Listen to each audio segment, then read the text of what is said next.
And hello, everyone. This is Stephanie Vance. We're going to get started on our online advocacy training. Congress takes a hard look at charitable giving. How will museums fare? And we'll explain the muting and the Q&A and other details when we start. And so our topics today, we're going to tell you a little bit about the online training session. I know some of you may not have been on one before, so you're wondering what's going on with all this crazy stuff on your screen. We'll also give you a little bit about who's speaking, although we will both be introducing ourselves.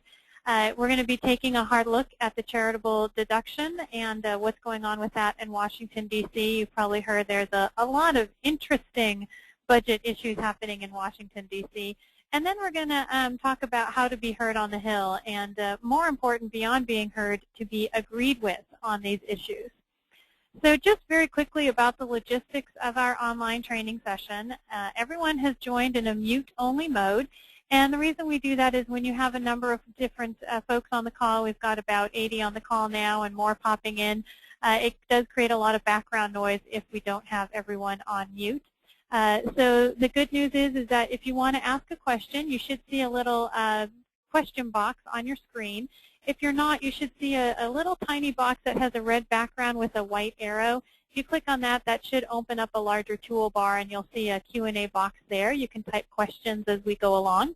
We also have a chat box. I sent little notes about, as we were building up to the session starting, what time we were starting. And when you see that little box, if that pops up on your screen, you can ask questions through that. And, of course, have no fear. If you have questions that occur to you after the session or during the session, but we aren't able to get to them, we are more than happy to answer your questions afterwards, and we'll provide you with some contact information. Now, the one question I always get right away, and so I'm going to address it right up front, is whether this session is being recorded and whether there will be follow-up materials. It is, and we're going to show you a little bit near the end of the session the Speak Up for Museum site where you can access all the recordings of the session so you can enjoy them over and over and over again, share them with your friends and family, download the PowerPoints, pretty much do anything you want with all of the training information that we're providing you. Another question I get is whether we can see who else is on the session. Now, for privacy reasons, since we didn't ask folks if they would mind if all their information was displayed on the screen, we are not going to do that. But if you've got questions about that, or if you feel that should be changed in the future, do let us know, and we'll see what we can do about that. So that's about our online training session. And who's speaking? I know I've met many of you at the numerous lobby days that we've done here in Washington, D.C. If I haven't met you, or even if I have, this is me. I'm Stephanie Vance. I'm known as the Advocacy Guru. And I'm sitting here reading my book, Citizens in Action. I worked for several years on Capitol Hill, was a congressional staffer. People would come in and lobby at me and advocate at me, and I often thought, well, you could do this a little more effectively. So I started this business really helping people understand how to use their power of constituency to influence elected officials. And now I have the opportunity to speak to a lot of groups here in D.C. and around the country, just giving some basic principles of advocacy, not just that, not those that only work in D.C., but that work at the state and local level as well. And so at the end of the session, I will be offering some ideas on how to take all the information we're going to hear about charitable deductions and what's happening in D.C. and apply that to making a difference back in legislative districts. So you don't even need to leave the safety of your community to try and make a difference on some of these issues. Now, I just want to very quickly get a sense of where we're starting and who's on the call and how many folks are on the call. So I'm going to open the a quick poll here, and the very first question here is how many people are gathered with you, have gathered with you to watch this session. So if you can answer one of these, is it just you? Is it 2 or 3, 4 to 5, 6 to 10, or more than 10? Do you have hordes watching the session? And we're at 86%. 90. Wow, you guys are excellent voters. Good work. We've got 92% of the votes in. I'm going to go ahead and close the poll and share with you the results. So for the most part, it's just one person, which is great. I shouldn't say that as just me. That sounds very pejorative. But do remember that if you've got other folks that might be interested, your trustees, your friends, others, do feel free to have them listen in on these sessions as well. And again, they are being recorded, so you can share it with others that might be interested. Now, the other sense I want to get in starting with the polls is how would you describe the impact of any changes in charitable giving to your work? And the reason why I want to start with this is just to make sure that we all sort of have a sense of how any changes, frankly, either positive or negative, would impact the ability that you have to provide your services. I notice there's a typo. It shouldn't be, it wouldn't have no effect at all. It should be, it would have no effect at all. Pardon for that. Sometimes I type too fast. All right, and we've got 73% of the votes in. 82, 84.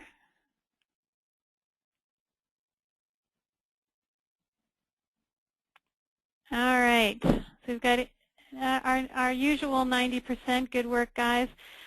So for most of us, it would have some effect or would really impact our ability to provide services.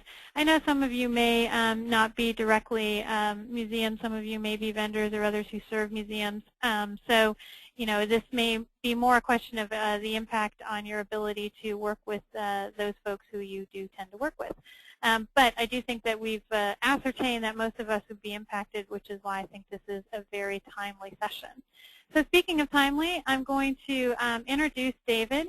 And David, I'm going to go ahead and unmute your line so that you can tell us more about yourself, because I'm sure that you can describe yourself better than I can. So you're unmuted, and please go ahead. I can either make you the presenter or I can click through your slides myself. I've got the slides on my screen, so you choose. Is it easy to change the pages? Because it's hard for me to talk and think at the same time. I can do it. Go ahead. Okay. That's me. I'm actually sitting next to that map. This is pre-moving day in my office, so just imagine me dressed in a tie and suit. This is blue jean and T-shirt hauling boxes around, so hopefully the dust won't interrupt my speaking. I am David Thompson, Vice President of Public Policy at the National Council of Nonprofits. We're right around the corner from the American Association of Museums, and when I use museum examples today, it's convenient that you guys are a museum audience, but I talk about you people all the time because the work that the association does and the work that you do in your communities really does resonate with policymakers. So some of my best stories, best examples are museums when we were talking about nonprofit issues, when we're talking about charitable giving incentives, because policymakers get it. They know who you are and what you do and why you're important. They need to be reminded, but they can value you when you talk to them. So that's my introduction. My organization, the National Council of Nonprofits, represents 25,000 nonprofits throughout the country through their state associations. So if you're in Montana, you shouldn't be on the call right now. You ought to be at the annual conference where my CEO, Tim Delaney, is speaking. And I'll probably come back to Montana because I just got off the phone with folks talking to Senator Baucus's people about this exact issue. So we have folks all over the country. Many of you do belong to your state associations. That's wonderful, and thank you, many of you. If you're able to have a second association that you belong to, I hope you'll take a look at your state association. Stephanie, can we go to the first slide about what we're going to talk about? Absolutely. And David, I would mention, I know since it's moving day, you're on your cell phone and in between things, if you can just make sure the mouthpiece of the phone is right up so we can make sure that the audio is captured very well, that'd be great. Okay, thank you. I'm actually on a regular landline phone, so I'll do the best Wow, I a can. fancy landline. Wow, do those still exist? They still exist, that's right. All right, so we're good, thanks. Okay, taking a hard look at the charitable deduction or the charitable incentive, and we should talk a little bit about which phraseology to use. I think I typed the charitable deduction a week ago, and we've been moving toward charitable incentive because deduction sounds like a tax issue, which causes people to tune out. Charitable incentives are good things. So I'll try to say incentive throughout the rest of this conversation. I'm covering two big areas. One, what the heck are we talking about? What are the issues on the table, and how likely is it to happen or for things to move? And then we'll talk about what we can do about it in terms of delivering the message, or what the good messages are, delivering the messages, getting our cases heard. Can we go to the next page?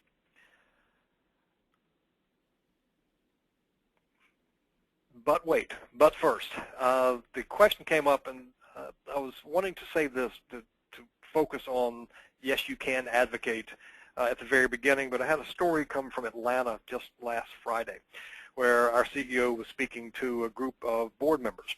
Well, one of the other speakers was was a professor of public policy and fine arts at one of the universities here in D.C., and she was commenting that her students are very much get the benefit of advocacy, very much get it that they've got to speak up for the sector, and so they all want to create 501c4 organizations so they can lobby.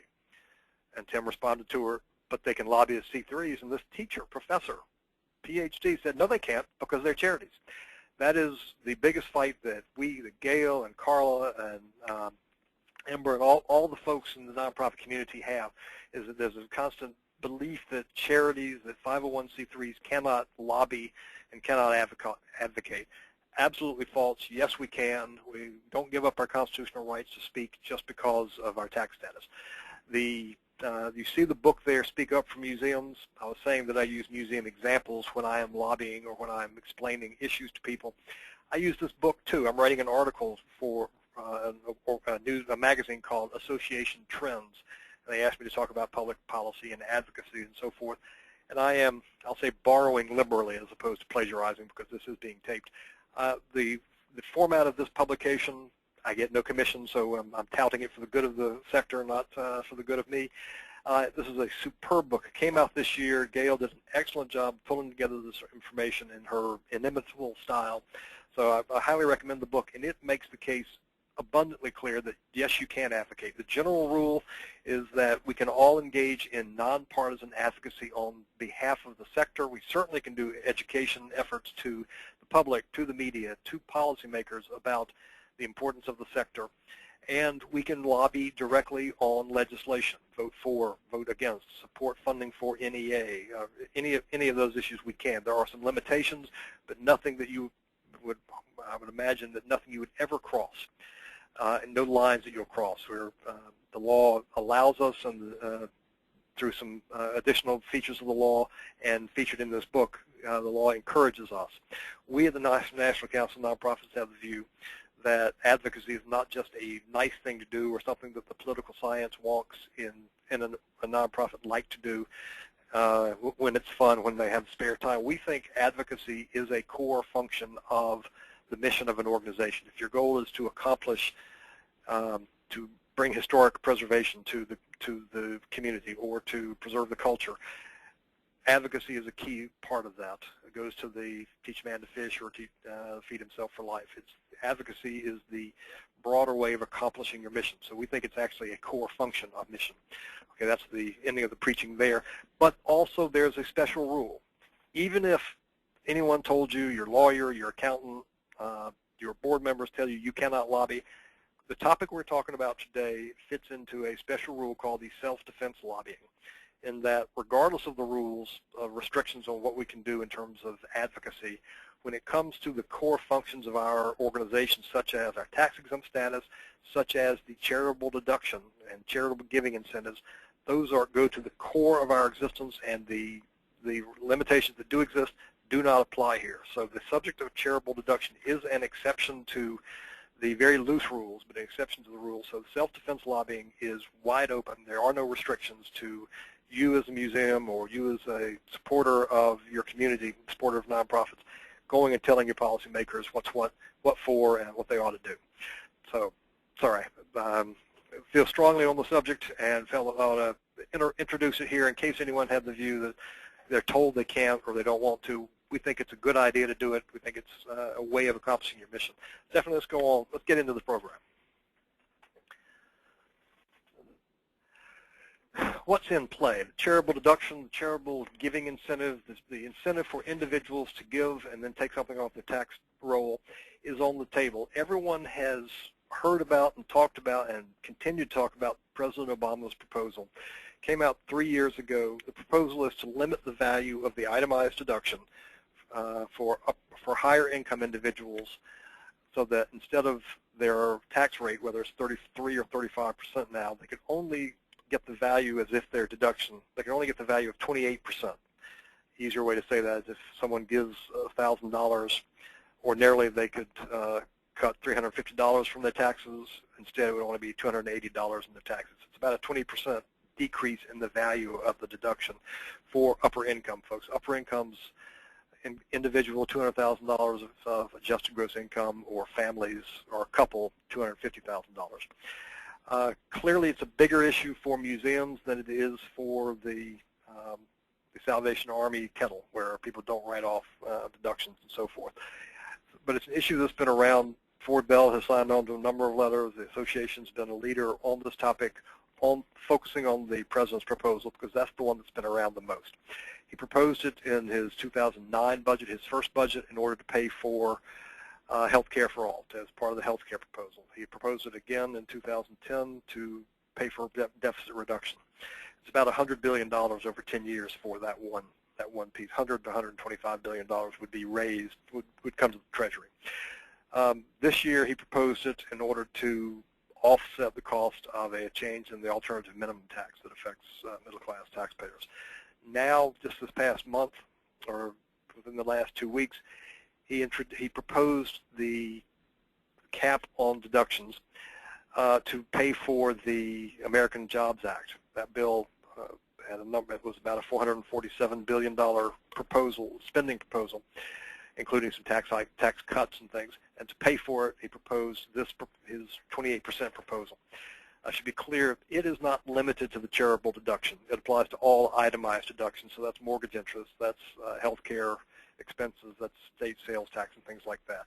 Everything you put on, or almost everything you put on your Schedule A for the itemized deduction, so it doesn't apply to standard deduction folks. But the President's proposed it now 4 times, and Congress has ignored it. We think that too much focus is now still on the President's proposal. In reality, the world has moved on. The President's proposed it 3 times, or 4 times now, and Congress has mostly ignored it. But more importantly, tax reform is coming. Everyone's talking about it.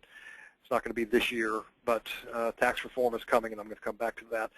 And all of the talk is about reducing rates, reducing all the loopholes and excuses and most of the deductions, and basically all the loopholes and things, and reducing rates so that you broaden the base and you lower the tax rate. Whether it goes down from 35%, the current tax, the high rate, to 28 or 27 or 26% for the upper income taxpayers, it's going to be going down.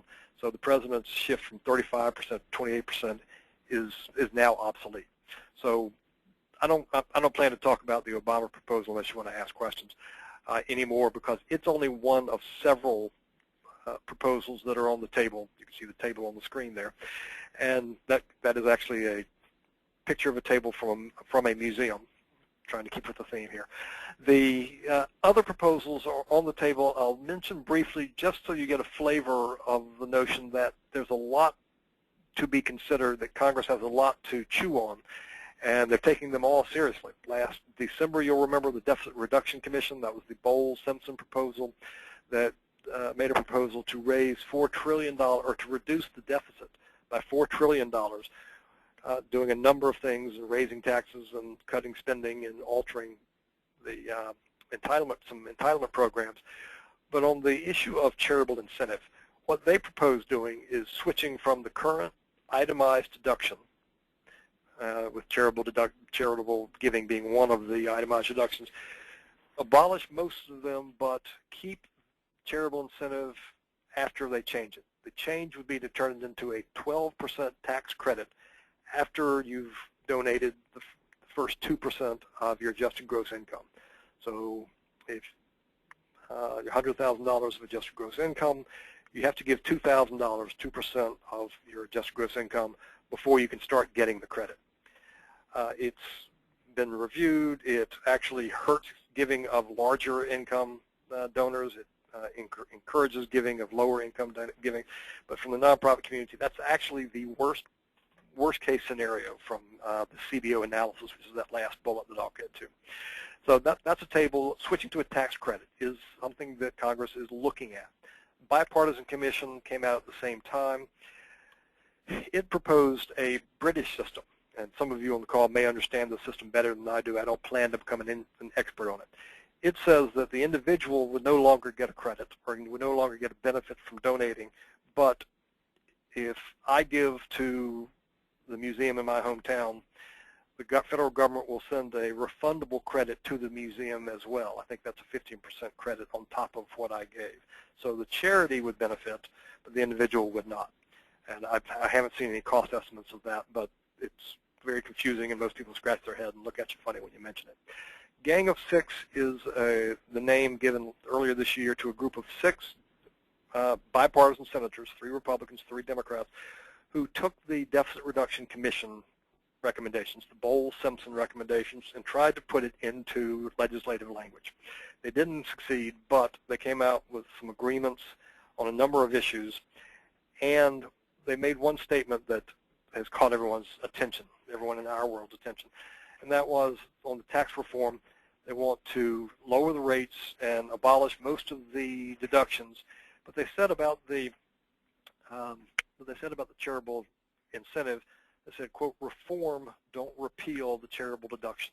Put fear in everyone's heart because no one knew what that means. It's about as vague a term as they can use, but it's something on the table that folks in Congress are thinking about. Of just, it's okay to consider reform to the charitable deduction, and we don't think that's a good way to open the conversation. Next item there on the list, the last one I mentioned, is the Congressional Budget Office analysis. This came out in May of this year. They took a long time to consider a number of options, 11 different reform options, 3 different categories of reforms, whether to go to a non-itemizer deduction or the current itemized deduction, whether to stick with a deduction or switch over to a tax credit, like I mentioned in the Bowles-Simpson case, or to apply a floor to giving before you could start getting any value. And they combined all the different iterations of those, some of the iterations of those 3, and they came out with a wide span of cost analysis. And I'm told that the analyses are flawed, but they laid out 11 different proposals. Some of them raised more money, or according to the modeling, brought more money to the nonprofit communities. Some of them, like the Simpson-Bowles proposal, cut giving to the nonprofit community, and particularly to nonprofits that receive large donations from wealthy people. So it gave cost analyses to Congress that they're taking seriously. And all of these points I've just made are to stress that the charitable deduction may get changed if we do nothing. And there are lots of different iterations there. Do you remember back in the 80s, Robert Bork was being nominated for the U.S. Supreme Court. At the time, he was criticized because he was asked a question. He responded, I think it would be an intellectual smorgasbord. It would be a great intellectual challenge to be on the Supreme Court.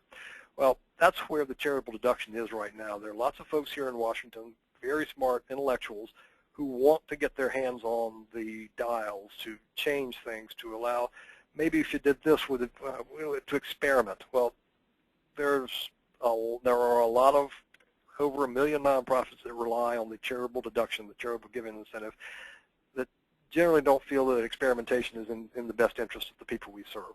So there's a great deal of concern about that, and we think that we need to get the point across that communities rely on nonprofits, nonprofits rely on charitable giving. So this isn't an area of intellectual curiosity or experimentation. You've got to maintain our ability to do our good work. Stephanie, can we go to the next page? And while you're changing that, by all means, Stephanie, interrupt me or whatever the mechanics are.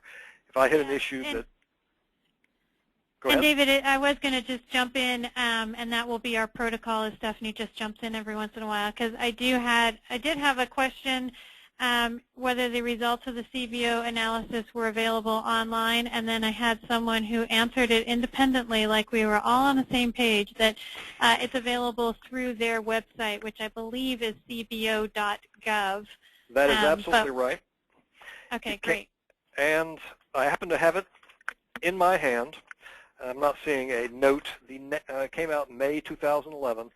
The title is Options for Changing the Tax Treatment of Charitable Giving. Just that phrase put fear through, scared me half to death. So They're giving serious consideration. This is an intellectual exercise that could have severe impact or positive impact to the nonprofit community, but it certainly can't be done quickly. And we all need to have our voice heard on this topic. And yes, that will be a recurring theme for the rest of my conversation. We've moved to the next page, what's in play. That's a train, as in the train moving through the station that with boxcars on it and what could be attached. Charitable deduction is moving. As I mentioned earlier, 2 weeks ago, President Obama proposed the American Jobs Act, and for the very first time put the proposal of limiting the value of itemized deductions.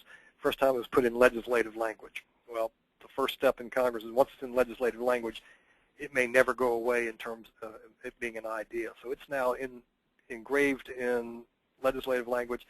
So from the President's proposal, this is what he has proposed. And he has told the Deficit Reduction Commission, I'm sorry, the Super Committee that I'll get to, that it is what he wants. This is his answer to how to treat the various deductions, including the charitable deduction. That bill is considered dead on arrival as a freestanding bill. Pieces of it that you may have discussed that would apply to you if you hire new employees. It would be a tax credit, a reduction on the payroll taxes that you pay your employees, as well as a break for your employees as well. A number of things like that do apply to nonprofits. The President would pay for it by limiting the value of deductions. Congress isn't keen on that, from what we can tell. Next item, next bullet there is comprehensive tax reform. I got off the phone with my executive director, Brian McGee, in Montana. He was talking with Senator Baucus' staff. Senator Baucus is, and I hate it when lobbyists use names of senators, so I apologize for that. But the chairman of the Senate Finance Committee is holding a hearing on the charitable deduction in October. That was the confirmed statement from that call. That's why I was checking with him. It's supposed to be the 12th or the 13th of October. This is where some of the pointy-headed intellectuals will discuss the intellectual curiosity of adjusting the charitable deduction. But the focus is on whether current law is a good idea, whether current law gives communities the bang for the buck, is the federal government losing too much money, that sort of thing. The good news is nonprofits are being invited to testify, and the good news is this isn't going to happen this year. The hearing will be in October, but so are 8 other hearings from that committee, as well as the House Tax Committee on a whole bunch of issues. Best case scenario in terms of comprehensive tax reform would be they accomplish something by the end of next year. Most folks in Washington are betting that it'll be after the election, so that comprehensive tax reform will occur in 2013.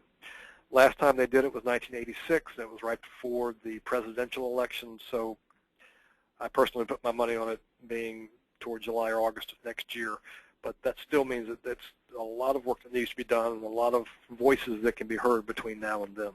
So comprehensive tax reform, we are clearly on the table. There's a hearing in October on the charitable deduction, so we need to be mobilizing. Next item is the big one that I really want to talk about, and that is the Super Committee, the Joint Select Committee on Deficit Reduction. One of the 10 times Congress has threatened to shut down the government this year, the most, I would say the most recent, but that was today, was the very beginning of August. Congress was about to fail to get their work done, and the government was going to shut down because the federal government reached its debt limit and could not borrow any more money, so the government ran out of money, or would have run out of money. They reached an agreement, the Deficit Reduction Act of 2011, which created the Joint Select Committee on Deficit Reduction. That's their task. This is 12 members of Congress, 6 Republicans, 6 Democrats, 6 senators, 6 House members. Senator Baucus, the one I mentioned from Montana, is one of the 12. The head of the tax committee on the House side is also one of the 12. And you can see the states all represented there. If your own state is mentioned there, either be excited or be worried, but be communicating with them is something that everyone else in the country is asking you to do. The goal is to find $1.2 trillion to $1.5 trillion in deficit reduction. That could be tax hikes, that can be elimination of tax deductions, that can be through spending cuts, or it could be through changes to entitlement programs.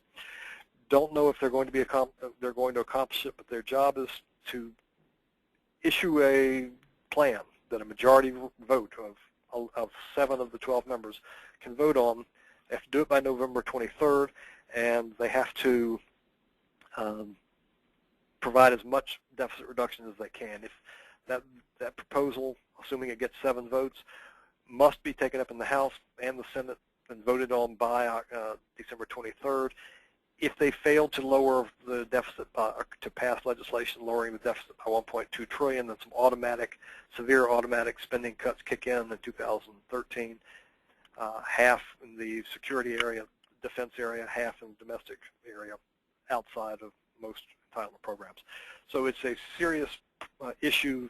Congress is taking it seriously. The 12 members are as well, and everyone's trying to talk to them. Stephanie, can we go to the next page or answer any questions? Okay. And David, I don't have any questions at this point, so go ahead. Thanks. So what are we going to do about it? Yes, you see that picture again of Speak Up for Museums. We're going to speak up for museums and for nonprofits and food banks and everyone we can. Ideally, everyone's speaking to the subject of the charitable deduction. In a minute, we're going to move to the next page of making our case in 6 points or less. But let me start with a 7th point that I originally had on here, and then I took it off, and I regret it. An overriding point from the perspective of museums and in particular is that why is the charitable deduction important? Why should members of Congress care what you say? And the first point that's not on the slides here, but I want to say out loud just for a minute, is that culture and heritage shouldn't be or can't be, or it'd be wrong to allow it to be bureaucratized, homogenized, or standardized. And I did have some pretty pictures to represent those. But the point being, and this is, I'm not a museum person, but I've already said, what you do is important, and the whole sector benefits from your messaging. The way we see it, and the way I would couch, is that the deduction, this charitable incentive, encourages individuals to help their communities and at the same time improve the local economy and reduce the burdens of government. I imagine that's one of your standard messages whenever you're talking to a legislator. Also, the point is that decisions about what to exhibit and what to preserve are best left outside the political process. We don't need them bureaucratized, or we don't need popularity contests. The charitable deduction makes it possible for you to get your work done without pandering, without cookie cutter, without standardization of culture, of a heritage. And I understand this is particularly important, these points are particularly important in historic sites that have trouble competing for funds, whether it's government funding or large foundation grants and so forth. So the charitable deduction, the individual deduction, is important for those who are pushing the envelope, who aren't likely to win the popularity contest from homogenizing the message and so forth. So it allows you to compete at a level playing field. So the deduction can give the small history museums and sites an advantage, or at least your ability to operate. And I recognize that, and want to encourage you that it's an easy flowing message. People do get it. Let's go to the next slide. So making the case in 6 points or less.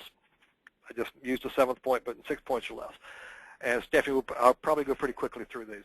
The first one is for $1 of tax loss, the community gets $3 in gain. The money doesn't go to profit, doesn't go to things outside the community. It must be, tax deductions must be dedicated to the public good. So for every dollar loss, the community gets 3. That's a pretty good return on investment. We'll be making that point with the Senate Finance Committee when they have their hearing on sometime in the middle of October. And that's a critical message that really does open the eyes of policymakers when they hear it. Next slide, number 5. This is the David Letterman approach as opposed to one growing up. This is the standard message. You've probably seen it before, and I think it is in the book Speak Up for Museums. And that is, people give to communities because they want to, for a variety of reasons. You see there the kettle, the Salvation Army kettle. Someone's ringing a bell, you feel the urge, you put the money into the bucket at the end of the year. You're not getting a tax deduction, you're not getting a tax benefit, you're doing it because you want to. But all the studies show that individuals give more because of the charitable deduction. There's one statistic I saw that 20% of giving occurs on December 30th and December 31st. That's because you have to get the money in order to get the tax deduction. So that's a pretty powerful statement that the deduction does work.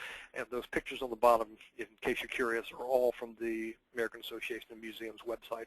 I figured I'd use their choice of museum pictures instead of my own guesses. Next slide, please. Point number 4 is that donations equal local impact, and local is all caps because Stephanie has a glorious explanation of those details. So I won't go into much more detail about that. Only that the same point with the a dollar of tax loss goes into community gain. Those dollars are going into museums in the community, and that the impact is local. All politics, by the way, are local as well. So there's a clear connection to the policy message, but I'll defer to Stephanie on those points. Number 3 is that, and this is something that's lost on most people, for charitable contributions as opposed to other deductions throughout the tax code. This is the only one we know of, or the only one we can think of, that the person gets no personal gain. If you give to a museum or if you give to a soup kitchen, charitable deductions, you're benefiting your community. If you have a $1 million house and you're a $1 million mortgage and you're getting that tax deduction, you're getting a clear benefit from that.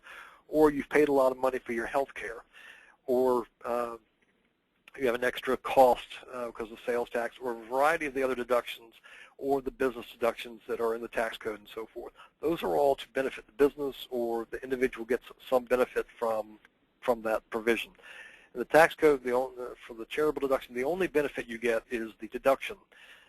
Everything else is going to the community. We think that makes us stand out. That's why we're talking about the charitable deduction as opposed to the itemized deduction. We'll let the mortgage, the realtors, and others fend for themselves as well and make their case. We think that we are unique in that the charitable deduction equals no personal gain. Number 2, I can feel the excitement because we're building up to number 1. Nonprofits are the backup strategy. The point here, this is a message for the super committee, the 12 members as well as Congress that's whispering in their ear that cuts are coming. Tax code changes are coming. We, the nonprofit community, are providing services or providing programs, providing exhibits in communities that are strengthening and benefiting our community from the work we do. Government is going to be cutting spending to the arts, to museums, to human service programs, and they're going to be changing the tax rates, the tax brackets from 35 maybe to 28. Well, that's going to reduce the charitable deduction, the charitable giving incentive just in and of itself, because there's less of a tax rate percentage incentive to give to charities. So we're going to be hit by both of those, and the work we do is going to be hit by those.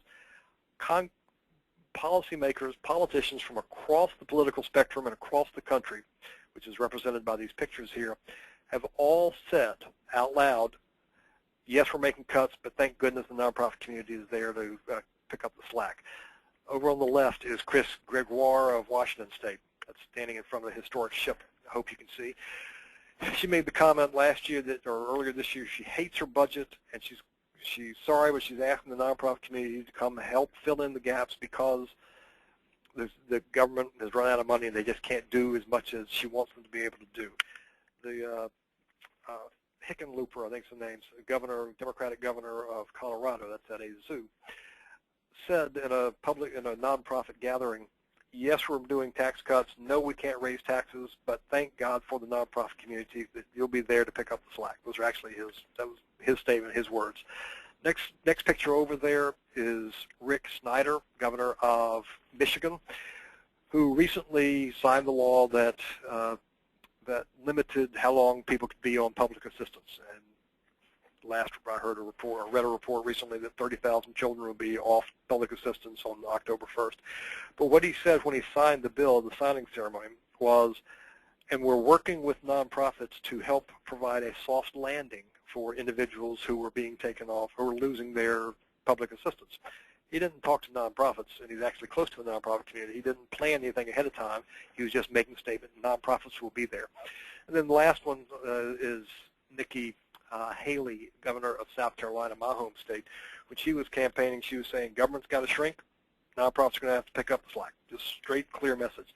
I keep saying this because policymakers don't realize it. They're all saying the same thing, regardless of east-west, left of the political spectrum, right of the political spectrum. They're all looking to us as the backup plan. We are Plan B.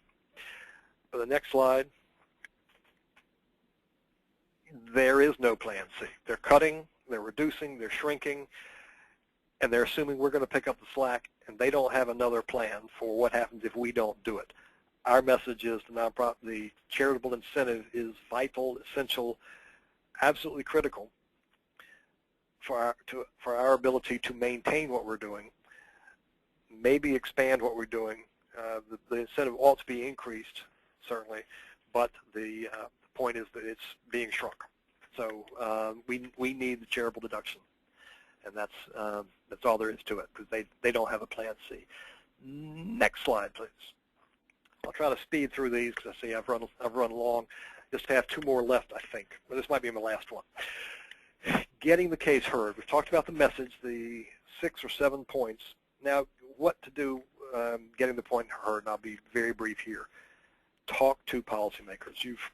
If you've been on a call from Stephanie before or worked with the association, you know that policymakers need to hear from you. They actually want to hear from you because they know what a museum does, and they're always going to be impressed with the work you do. At the same time, they need to know the impact of what you do because they rely on you. You are their Plan C in so many areas. Writing to members of Congress really does work. Emails work well. Letters are pretty good. But an individual message that says exactly who you are and what you do and why it matters to them. Number of people who've come through the museum. Economic impact. Number of people served.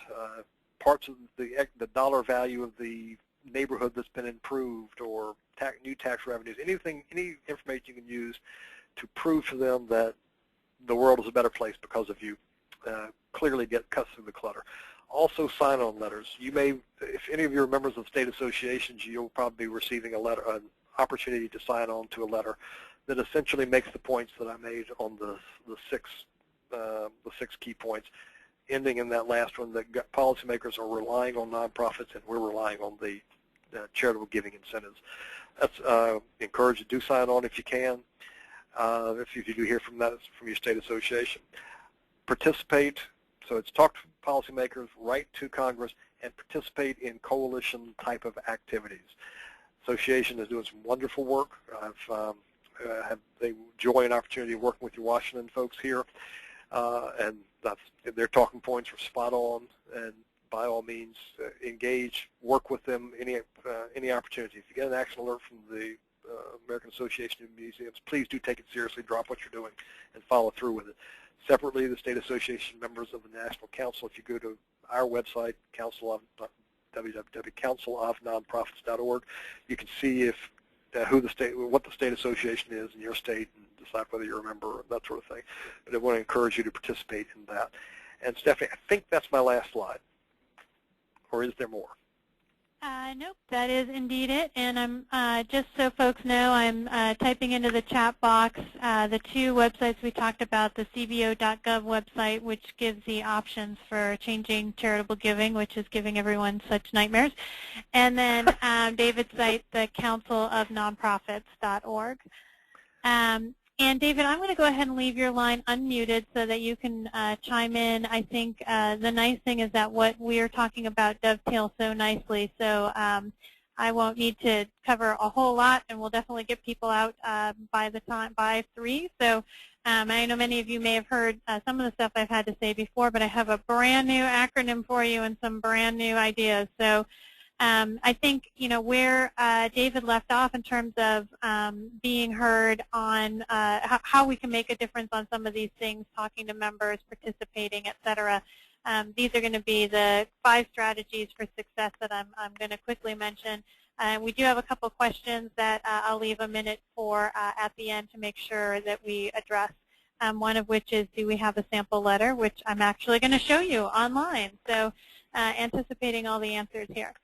All right, so our daily acronym, we're in Washington, D.C. You must have an acronym. It's required. So our acronym today is LOCAL, and those stand for language, opportunity, cost, audience, and, of course, the word local. But, you know, I know that's probably not appropriate in acronym, but what the heck, I'm going to go ahead and do it anyways. So let's start with the first one, which is language. We need to sort of think about the language that we're using in this particular legislative environment. And David mentioned this very much at the start, talking about charitable incentives versus charitable deductions. And incentives do sound much more exciting. Deductions sound like we're talking about tax codes and it costs money, excuse me. So we need to think about some of those language differences. And I just kind of highlighted a couple here that just really stand out at me. A lot of the times we've talked about what Democrats tend to say, patient access to health care. The Republicans are saying things like repeal the job-killing Health Care Reform Act. Democrats tend to use the phrases estate tax, those who are opposed, and it's not necessarily just Republicans, but our death tax. We talk about ESEA reauthorization versus No Child Left Behind.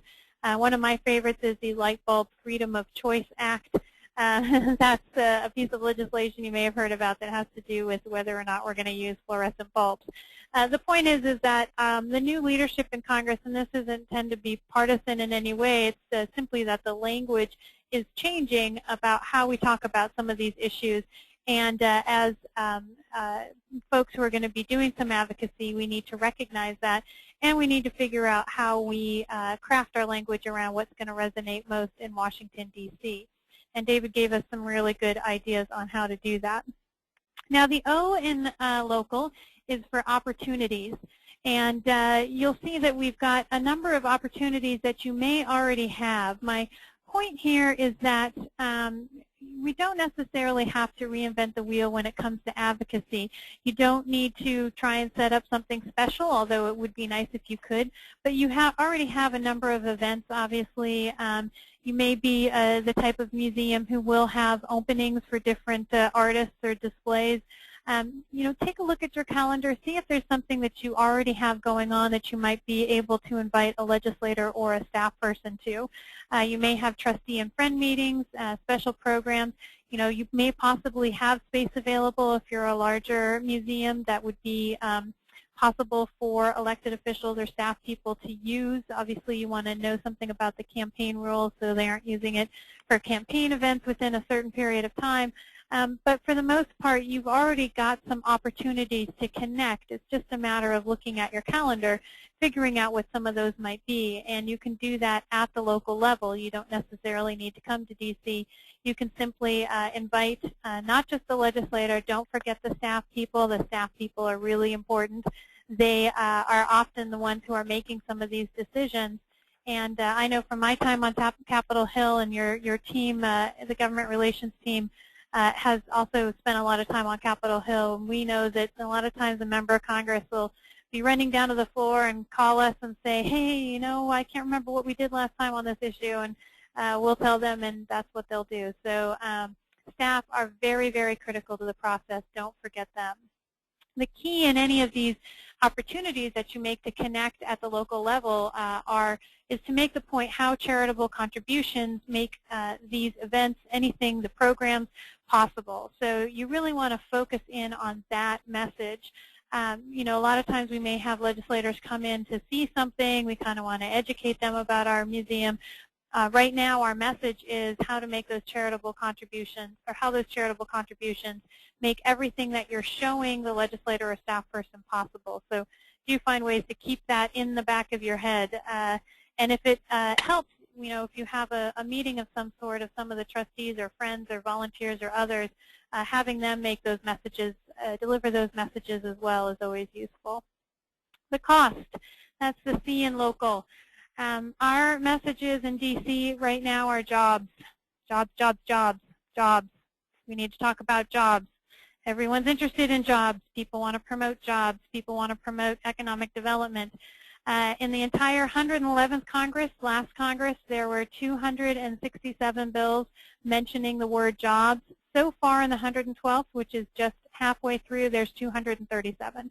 So we're well on our way to doubling it. I expect that next year there will be even more jobs bills introduced simply because it's an election year. And that also goes back to our point about language. To the extent that we can talk about jobs and economic development, I think we're going to have much more of an impact in Washington, D.C. Now, the nice thing is that the American Association of Museums has made it easy. If you go to speakupformuseums.org, you'll see that there is a economic impact statement, and you can use this.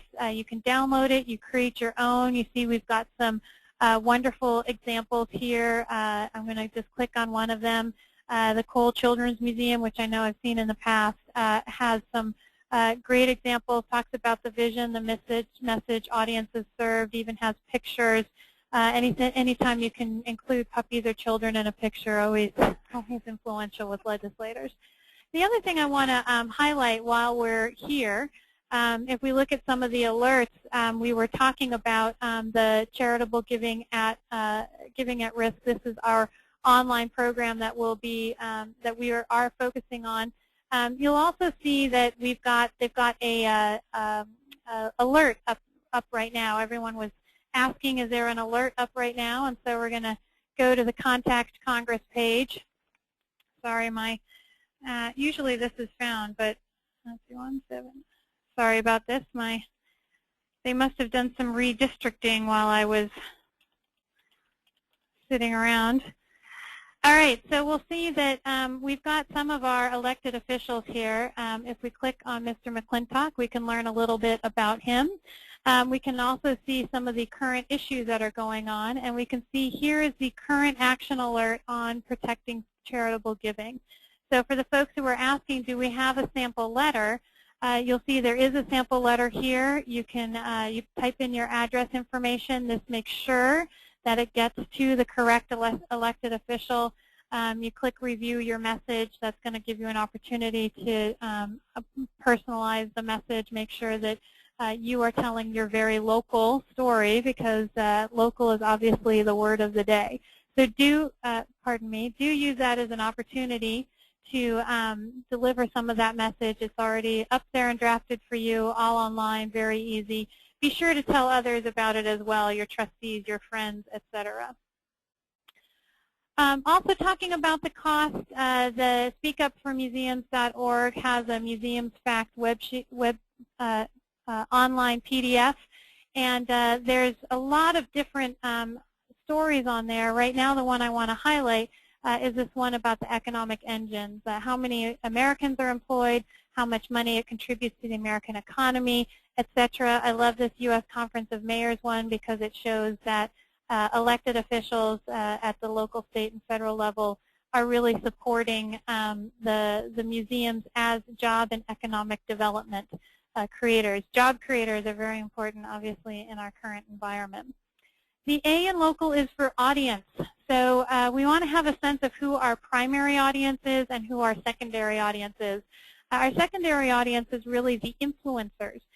So these are the folks in your community that can influence the primary audience. Voters, again, trustees, friends, community leaders, businesses, very big right now, chambers, any small businesses that contribute to or volunteer, have volunteers at your museum. These are going to be some of the folks that are going to influence the primary decision makers. At this point, legislators, executive branch, again, staff, both DC and local. So you're going to want to build some coalitions with some of these secondary audience members, because they're going to be some of the people who can go to the decision makers. For example, a business leader could go and say, hey, you know, Congressman so-and-so, this is an important issue in our community. It's vital for economic development. And sometimes that message is best delivered by someone else in the community as opposed to yourself, although you certainly should be delivering it as well. And finally, the L in our local acronym, Localize, Localize, Localize. David had mentioned some of the members of the super committee. He talked about Mr. Baucus. There's also Congressman Camp. And so what I did was I went and looked at some of the accredited museums through the American Association of Museums site.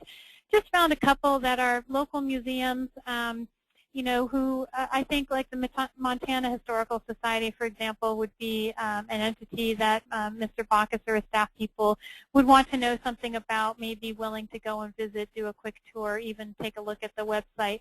The Holland Museum, again, Mr. Camp's district. The point in looking at these is that these two individuals, Mr. Baucus and Mr. Camp, are on the super committee. And it's a very bipartisan kind of situation, you know, and then looking at local museums, we know that they are bipartisan as well. I don't think anyone's going to say, hey, I'm against local history and international culture. So I think that's the advantage that we have, is making sure that elected officials recognize that these are not partisan issues that we're dealing with. So figure out ways that you can really localize that message. It's not, we do have the national facts and figures that I showed you earlier, but it's really, really about that local message. That's what elected officials are going to pay the most attention to.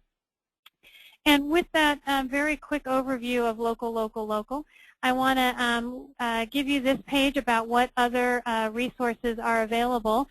And David, I do have a couple questions that I want to make sure that we at least ask and we can address. And then I've got a note here, a question: who should we send our letters to on the super committee, the staff directors or the members? And my suggestion on this is to contact your own elected officials, whether they're members, your one representative in the House, your two senators, or anyone associated with your museum, or have your trustees contact theirs. And if they're not on the super committee, ask your elected officials to contact the super committee and let the super committee know that the changes to the charitable incentives that are being discussed, any dramatic changes would really have a critical impact on the local community. The super committee is probably going to pay a little bit more attention to other members of Congress, so sometimes it can be a two-step process if you don't have a member who's directly on the super committee. If you're not from their state or their legislative district, again, they'll probably pay a little bit more attention to the other members of Congress as opposed to people who are just sort of writing them from around the country. David, do you agree or disagree with that? I do agree. I would chime in that if you have a relationship, if you've met during the AAM Museums Day on the Hill, if you've met someone in the office, absolutely send a copy to.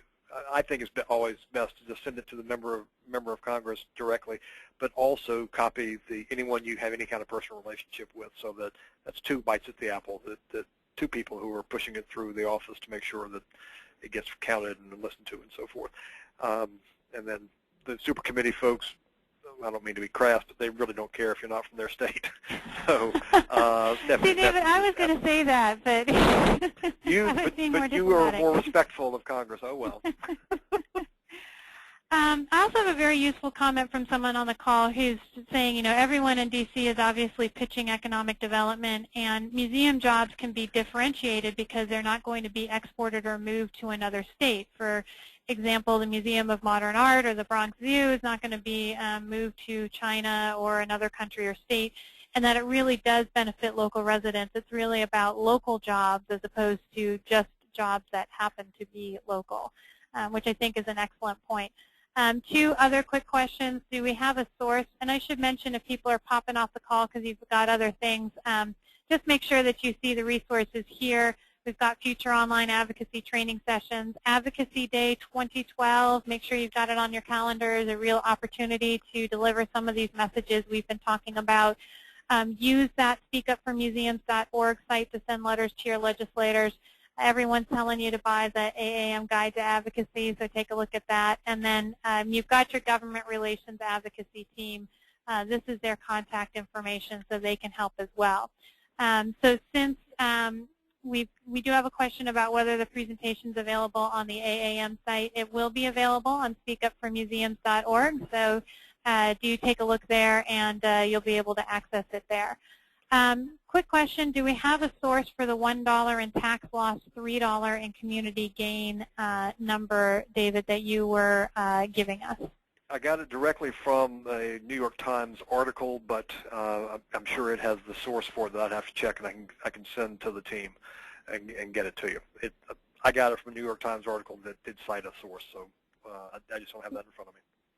Wonderful. New York Times is great and probably more accurate than generally the internet. If you're waiting, if you need it right away, it was a Stephanie Strom article earlier this year, so that you can track it down. But I'll have it and get it to the AEM folks as quickly as I can. Okay, great. And then there is a question here. Is there a chance that Congress might try to eliminate the charitable incentive for museums or organizations of that ilk because they do not directly provide social services? Do you think there's going to be the possibility that there will be a differentiation between the types of organizations that receive charitable contributions? Well, that to be me. Yes, there was talk of that in 2009. I have not heard any discussion, any threat or risk on that subject. Representative Becerra, who is one of the 12, is one of the people who was talking about real charities versus unreal charities of the ilk that you describe. He's there. He defines I'd say the end of the spectrum on that issue. The vast majority believe that there should be no slicing and dicing of the sector. Only caveat or exception I'd say is potentially healthcare, hospitals because of the Healthcare Reform Act and so forth. I don't want to scare anyone, but potentially 10 years down the road for higher education, but not seeing anything, not expecting anything in the museum world. And then finally, there's a question, why is there some flexibility between $1.2 and $1.5 trillion? What is the $300 million gap? I think there was discussion about what the super committee is trying to cut. $300 million, they just find that in the couch cushions, right, David? Actually, that's the low-hanging fruit, the first $300 billion. Why is there a gap? What they said was the goal is 1.5 trillion. That's a respectable goal. That would add to the trillion they've already cut. That would be 2.5, and everyone thinks that's passes the political smell test, and they can go to the elections and be proud of themselves. The 1.5 is the goal. 1.2 is the bottom line that they have to do. If they don't reach one, and I'm sorry if I get technical, but I am being quick. If they don't reach the 1.2 trillion, then automatic cuts go into effect. So if they only do 1 trillion, then 200 million in automatic cuts kick in.